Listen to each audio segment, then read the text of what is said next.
Hello guys and girls, welcome to this brand new episode. Today we're going to review Blade Runner 2049. As you may know, I just uploaded yesterday Blade Runner, the original Blade Runner film by, of course, well-known director Ridley Scott. This is the sequel, long-awaited sequel, Blade Runner 2049, that came out in 2017. A little introduction for you. I have seen this film now two times. I've seen it two times in cinema, and I loved it every time. I think this is a great film, a very beautiful looking film, a good film with great characters and great cinematography, but we go later to that. But I had a great experience and I love to see it again when it comes out on Blu-ray and DVD. One thing that really surprised me, I really was like, what the hell? That was with the box office. It flopped as hell, Not many people went to see it, although it was critically acclaimed very good. And it is a very good movie, but I got it lately a lot with Hollywood. They're coming, all these dumb action movies are coming out like Fast and the Furious, and those earn tons of money, and then a very good movie like this, for example, comes out and it just flops, and that makes me just so pissed off, because maybe in about 10 years we only have these crappy movies, because that's the only movies that studios want to invest in and where they can earn their money with. But these kind of great movies are the ones that keep the movie industry alive, that make me coming back for movies, and not, some dumb action film or some bad comedy. So I find that very annoying, and lately it happens more and more. So yeah, this is not really what I was hoping for. I hope that this was that this movie would have earned its money back, because the budget of this film was like 250 million, and only, I don't know how much it gained, but it wasn't that much. So yeah, it was a bit of a loss. It was released to the 17th this year, produced by Warner Brothers, and directed by Denis Villeneuve, who I don't know, or it was this year, beginning of the year, or last year, with Arrival, which was pretty good too. I haven't seen that one, but I heard great stories about that one. He directed other films like Prisoners, I saw, and some other. I've seen a few films of them, but not that many. So I will get into that in the future.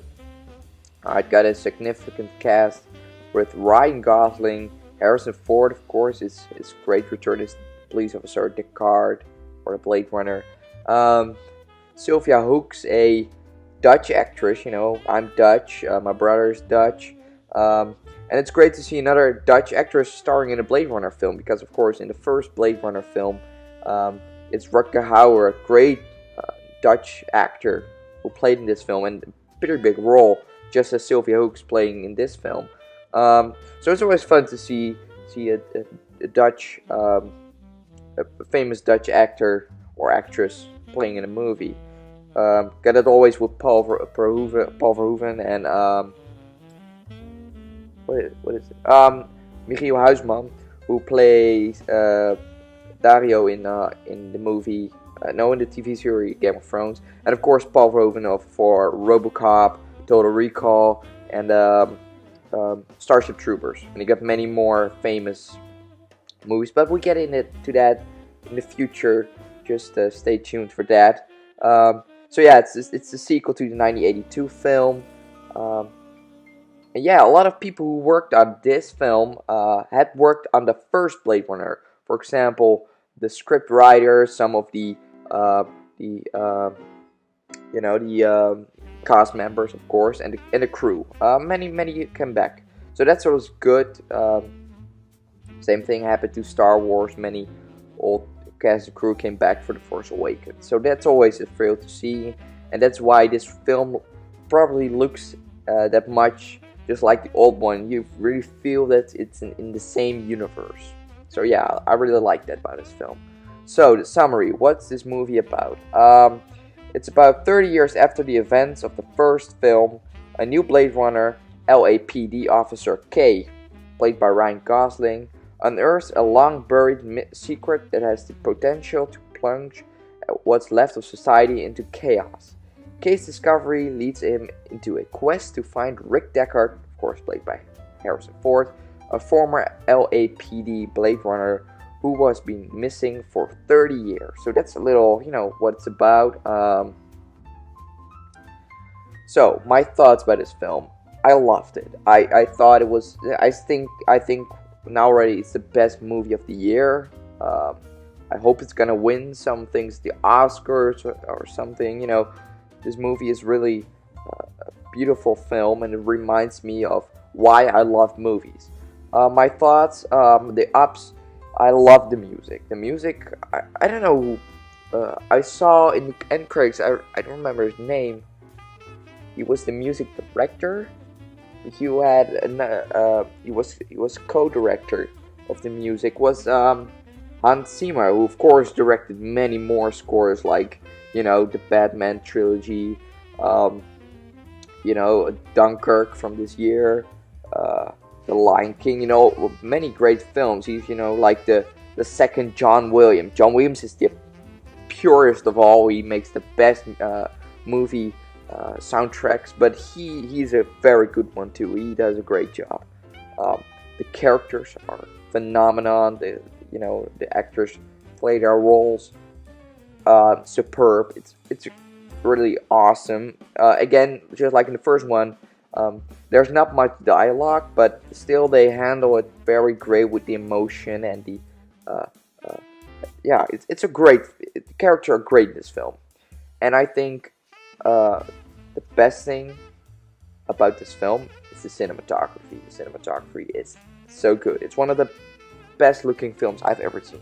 I think I can say that. It looks so beautiful. The shots are, the color palette is just really cool.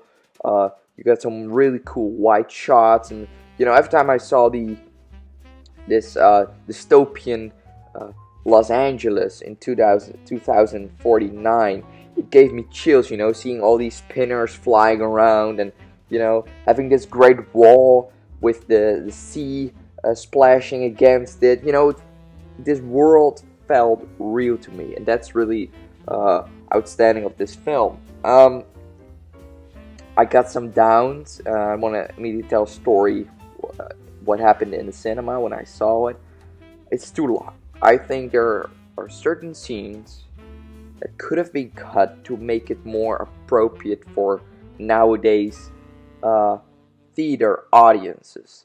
This is not your regular normal popcorn entertainment. This is a movie that people have to think about, and not just you're gonna watch it and in a week you forget it, and you had your enjoyment out of it. You liked it, but you forget it in about a week. This is a movie that you will think about for a longer period of time, and that's not what most of the audiences today are used to. So that will be something new for some of them. And yeah, it's a pretty slow pace too, just like the first one.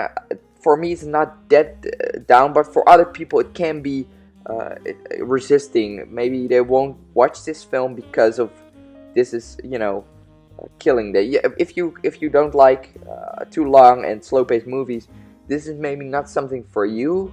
But I think with a long movie, they can tell their story in the way they want to, and with the slow pace, you can immerse really into these characters. But yeah, I remember now my little story, what happened in the cinema. I remember sitting there in the cinema, and suddenly I look behind me, and I see a lot of, 4 people walking away. And, sometimes you have that people have to go to use the bathroom or something like that, but no, they never came back. They left the theater. They left the screening of this film. And this was opening weekend. And that shocked me already, because I don't see that a lot. Uh, but these people really thought that this movie was very action-packed, but they walked away halfway through the film. So yeah, that's really what I think about Blade Runner. It's a great film, but not for today's audiences. For most of today's audiences, because there are many people loving it and critics love it, but it's kind of disappointing at the box office. And I will remember this film. I think it's one of the best sequels ever made, and nowadays that's a title you can't say to every sequel ever made. There are not many movies like this. So yeah, it was kind of, I love it, and I will rewatch it again, but hopefully we'll gain more respect over the years, just like it happened with the first Blade Runner.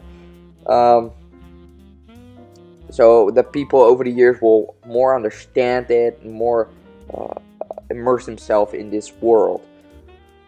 I think if you want to watch this film, you really have to see the first movie. Well, it kind of stands on its own, but you already notice this world. You already are familiar with a few characters, because on this film they go on with the story of a few characters. So I would say that you really have to watch the first one first before you're gonna see this movie.